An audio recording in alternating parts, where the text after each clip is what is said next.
लेकिन इस चमत्कार के साथ तुम्हें क्या करना है, ये तुम्हें ही तय करना होगा। जो आज्ञा माता। माता रानी की जय।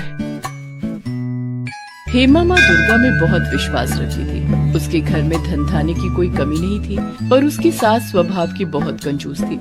वो अपने लिए तो जी खोलकर खर्च करती, पर कभी भी कोई दान पुण्य नहीं करती थी। अगर हेमा किसी को कुछ देने लगे तो उस पर चिल्ला पड़ती थी, सेब ले लो, सेब मीठे मीठे लाल रसीले सेब ले लो। ओ सेब वाले भैया, ये सेब कैसे लगाए? हेमा बहू, ये हाथ में क्या है? माँ जी, वो मैंने अपने लिए 2 रोटी बनाई थी, पर मुझे भूख नहीं है, इसीलिए 1 रोटी इन बूढ़े बाबा को दे रही थी। वो बहुत भूखे दिखाई दे रहे हैं। चुपचाप रोटी को अंदर लेकर जाओ। आटा इतना सस्ता नहीं है जो भिखारियों को बांटते फिरो। अभी नहीं खानी तो रात में खा लेना गरम करके। पैसों की बचत करना सीखो। ये नहीं कि हमारा हाथ खुला हुआ है, हमारे पास अच्छे पैसे हैं तो हम उसको उजाड़ दें। ला भैया, 2 किलो सेब तोल दे। वैसे तू 100 रुपए महंगे लगा रहा है, चल कोई नहीं। ये लो अम्मा जी। कभी कभी हेमा का मन बहुत दुखी होता था, क्योंकि घर में पैसे होने के बावजूद भी वो किसी की सहायता नहीं कर पाती थी। माँ, आपको पता है आज एक नया ग्राहक जुड़ा है। बहुत अच्छी कमाई होगी इन सर्दियों के सीजन में। उस ग्राहक को हमारी फैक्ट्री के स्वेटर बहुत पसंद आए हैं। ये तो बहुत बढ़िया बात है सुमित बेटा,